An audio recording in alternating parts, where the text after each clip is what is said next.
بسم اللہ الرحمن الرحیم الحمد للہ رب العالمین والصلاة والسلام علی رسولہ محمد وعلی آلہ واصحابہ اجمعین۔ برادران ملت اسلامیہ، گزشتہ درسوں میں ہم نے آپ کو یہ بتایا تھا کہ اللہ کے کلمے کو بلند کرنے اور ظلم اور گناہ کو ختم کرنے کے لیے جو محنت اور کوشش کی جائے وہ جہاد ہے۔ اللہ کے کلمے کو بلند کرنے اور ظلم اور گناہ کو ختم کرنے کے لیے جو محنت کی جائے وہ جہاد ہے۔ یہ محنت اور کوشش کہ ظلم اور گناہ ختم ہو اور عدل و انصاف قائم ہو، تمام انبیاء اور رسل نے سب سے پہلے اپنی قوم میں کیا ہے۔ جناب رسول اکرم صلی اللہ تعالی علیہ وسلم 13 برس مکے میں اپنی قوم کو، اپنے رشتہ داروں کو اور قریبی قرابت داروں کو سمجھاتے رہے کہ تمام انسان بھائی ہیں، سب ایک ہی آدم کی اولاد ہیں۔ یہ بت جو تم نے تراش لیے ہیں یہ خدا نہیں ہیں، خدا وہ ہے جس نے تمہیں پیدا کیا ہے۔ پوری کائنات کو، سورج کو، چاند کو، بادلوں کو، ہواؤں کو، الغرض ہر چیز کو اس نے پیدا کیا ہے۔ وہی خدا ہے، وہ موت اور زندگی، نفع اور نقصان دینے کا مالک ہے۔ ساری طاقتیں اسی کے ہاتھ میں ہیں۔ یہ بت، یہ تو اپنے زمانے کے نیک اور مشہور انسان رہے ہوں گے، یہ خدا نہیں ہے، یہ خدا کی مخلوق ہے۔ خدا وہ ہے جو ہر جگہ ہے، جس کی تصویر یا جس کی شکل نہیں بنائی جا سکتی۔ انہوں نے کہا میں تمہیں یہ بات اپنی طرف سے نہیں بتا رہا ہوں، مجھے تمہاری طرف اسی خدا نے بھیجا ہے کہ تمہیں ان بے شمار باطل خداؤں سے نجات دلاؤں، سچے اور حقیقی خدا کی طرف، اس کی عبادت کے لیے تمہیں کہوں۔ ان معبودوں کی وجہ سے جنہیں انسانوں سے، جو انسانوں نے خود بنا لیا ہے، اور انسان کا ان کی وجہ سے دشمن بن گیا ہے، میں بات جو تم سے کہہ رہا ہوں اس کو سمجھو۔ اگر وہ بات تمہیں صحیح لگے تو اس کو قبول کر لو، اس کی عبادت کرو، اسی سے مانگو، نیک اعمال کرو، کسی پر ظلم مت کرو، کمزوروں کی مدد کرو، مالداروں اور غریبوں کی مدد کرو، عورتوں اور بچوں کے حقوق کو ادا کرو۔ جو بھی کمزور ہے اس کی مدد کے لیے آگے بڑھو، ان کی مدد سے خدا خوش ہوتا ہے۔ غلاموں کو آزاد کرو، کسی کو غلام بنانا بہت بری بات ہے۔ غلام کو آزاد کرنا بڑے ثواب کا کام ہے۔ وہ آسمانی خدا نیکی سے بہت خوش ہوتا ہے، گناہ سے بہت ناراض ہوتا ہے۔ وہ جس سے خوش ہو جائے گا اس کو ایک دوسری زندگی اس میں جنت میں بھیجے گا۔ جنت بہت آرام کی جگہ ہے، وہاں کوئی تکلیف نہیں، اور اگر دنیا میں پاپ یا گناہ کیا تو آسمانی خدا ناراض ہو جائے گا اور وہ تمہیں جہنم میں ڈال دے گا۔ جہنم بہت خطرناک جگہ ہے، وہ تو نرک ہے، وہاں کوئی آرام نہیں پا سکتا۔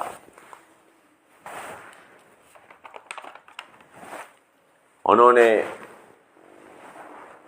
اپنی قوم کو سمجھایا، دیکھو میں تمہارا ہمدرد ہوں، مجھے تم سے نہ حکومت چاہیے، نہ دولت اور پیسہ چاہیے، مجھے میرا بدلہ تو بس وہ اوپر والا ہی مجھے دے گا۔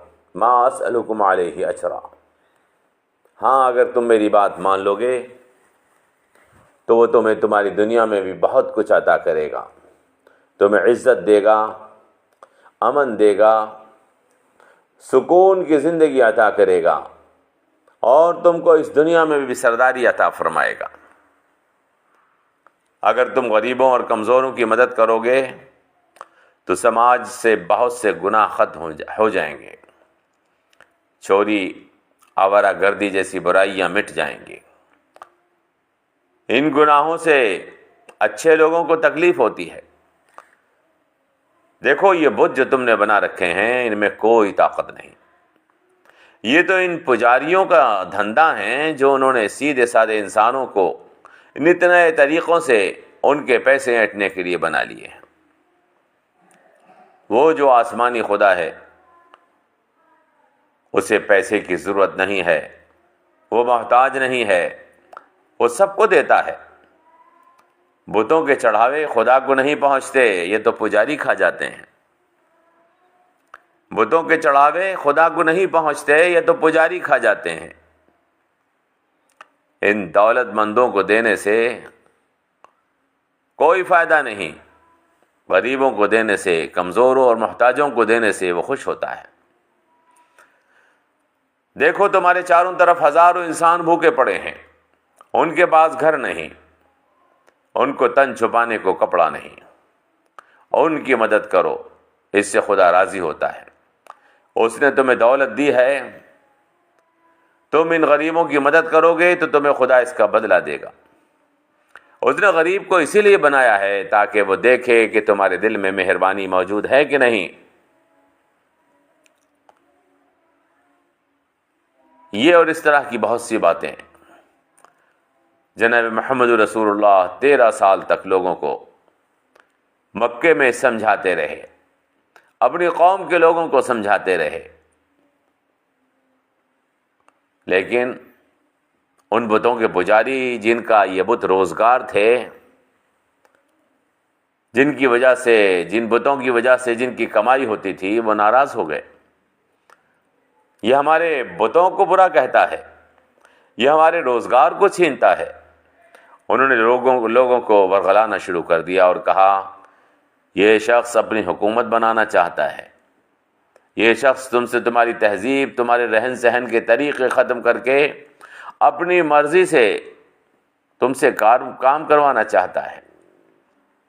یہ تمہارے بتوں کا، تمہارے خداؤں کا مخالف ہے، یہ تمہارے خداؤں کی توہین کرتا ہے، اس کو اس شہر سے نکال دو یا اس کو قتل کر دو۔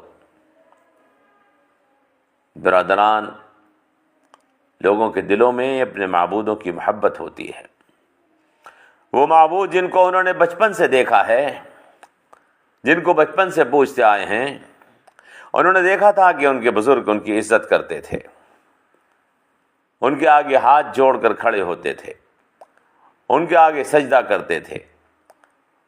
انہوں نے سوچا کہ ہمارے بزرگ، ہمارے ماں باپ غلط کیسے ہو سکتے ہیں؟ وہ تو بڑے سمجھدار تھے، ہم سے زیادہ سمجھدار تھے۔ اپنے معبودوں کی محبت ان کے دل کے اندر پلی ہوئی تھی۔ اس محبت کی وجہ سے جو بچپن سے ان کے دلوں میں بٹھا دی گئی تھی، وہ باطل بتوں کے پجاریوں کے دھوکے میں آ گئے، اور انہوں نے نبیوں اور رسولوں کی مخالفت شروع کر دی۔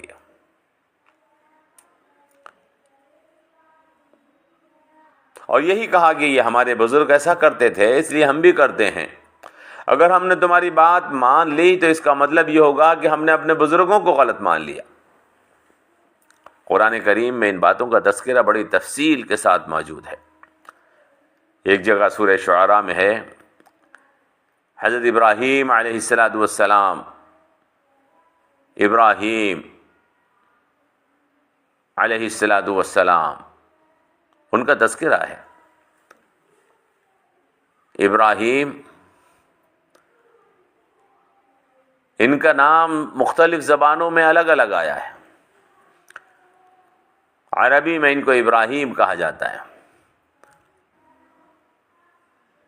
انہوں نے اپنی قوم کو بتوں کی پرستش سے روکا، اور سب سے پہلے اپنے باپ سے اور اپنی قوم سے کہا یہ تم کس چیز کی عبادت کرتے ہو؟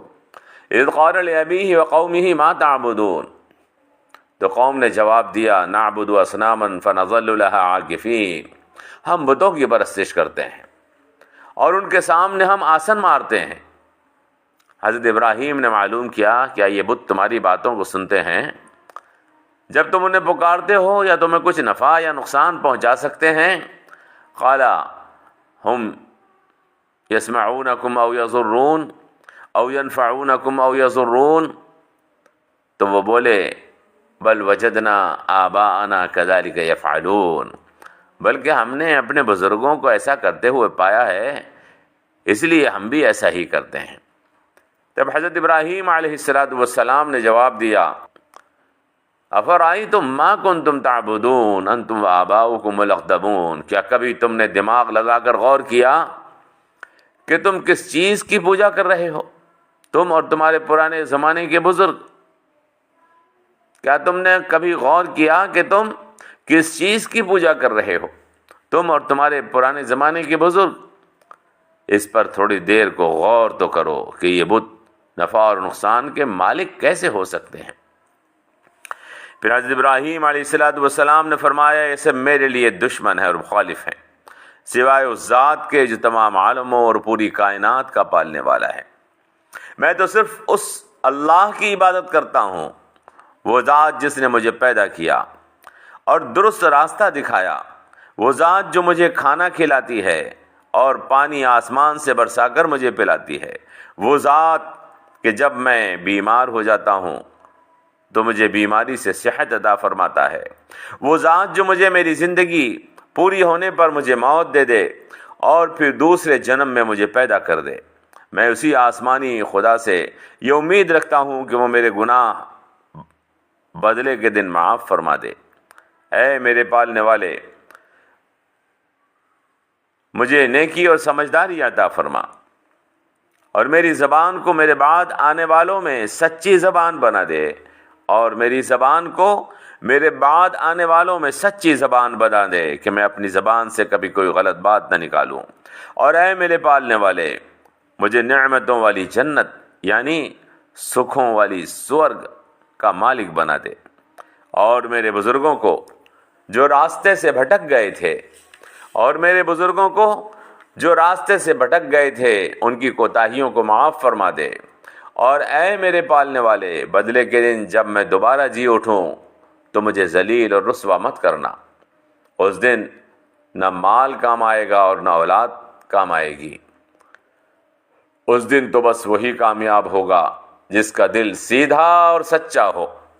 قال افرأيتم ما تعبدون انتم وآباؤكم الاقدمون فإنهم عدو لي الا رب العالمين الذي خلقني فهو يهدين والذي هو يطعمني ويسقين وإذا مرضت فهو يشفين والذي يميتني ثم يحيين والذي أطمع أن يغفر لي خطيئتي يوم الدين رب هب لي حكما والحقني بالصالحين واجعل لي لسان صدق في الآخرين وَاجْعَلْ لِي لِسَانَ صِدْقٍ فِي الْآخِرِينَ، اور میری زبان کو سچی زبان بنا دے بعد والے لوگوں کے لیے۔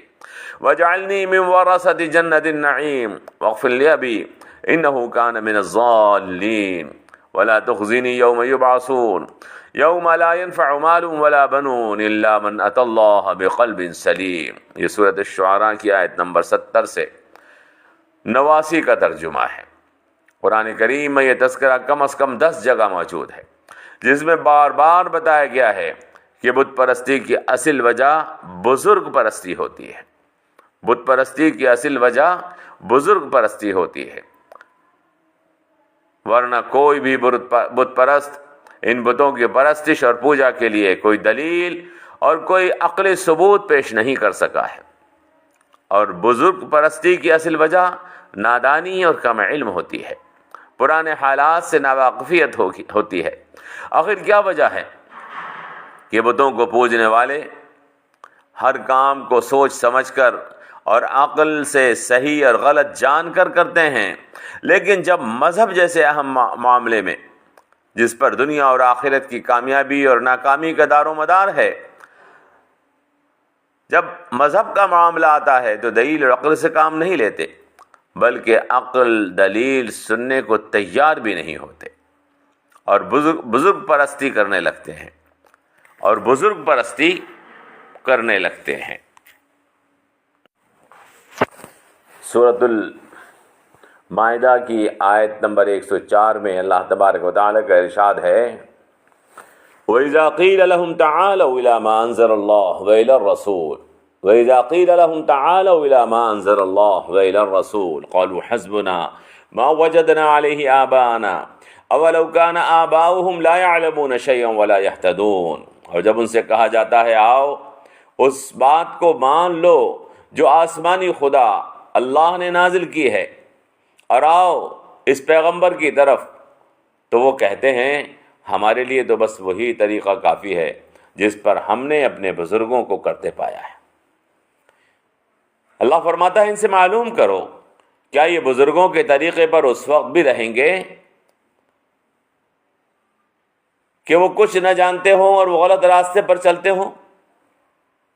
اللہ نے فرمایا ان کی حالت تو ایسی لگتی ہے کہ جب کوئی فحش اور گندگی کرتے ہیں تو کہتے ہیں کہ ہم نے اپنے بزرگوں کو ایسا ہی کرتے پایا، اور آسمانی خدا نے ہمیں یہی حکم دیا ہے۔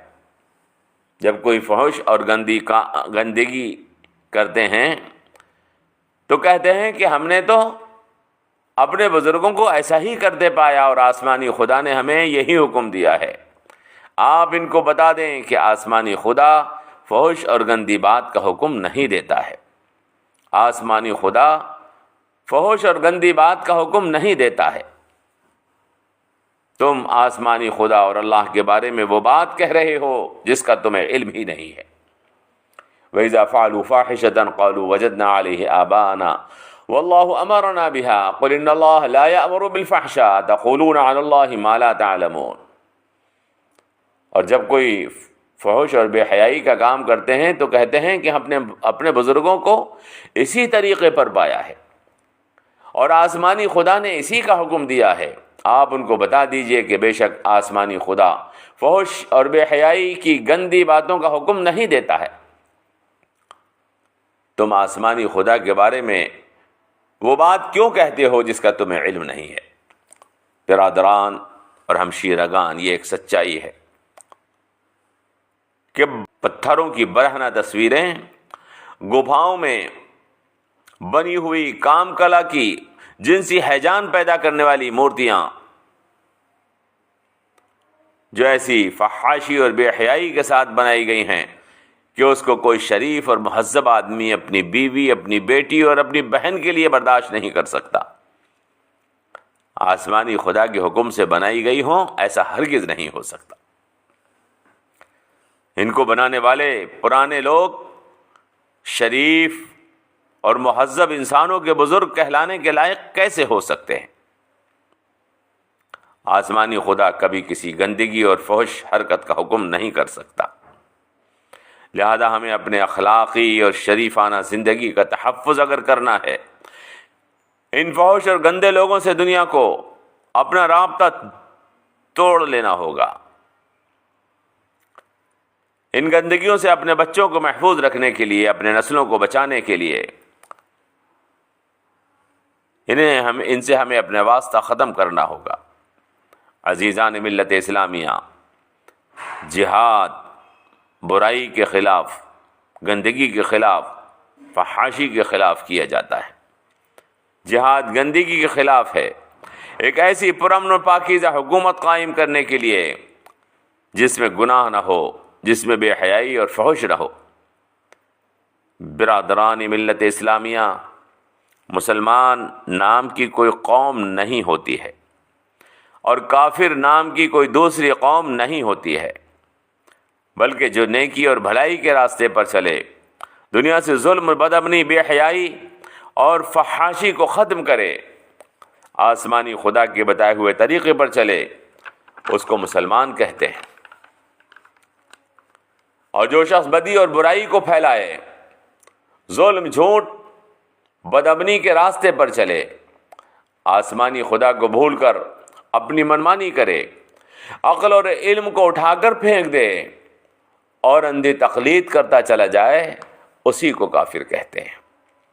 آج لوگوں نے مسلمان ایک قوم مان لیا ہے، چاہے وہ کچھ بھی کرتا ہو، بس جو مسلمانوں کے گھر میں پیدا ہو گیا اس کو مسلمان مان لیا جاتا ہے.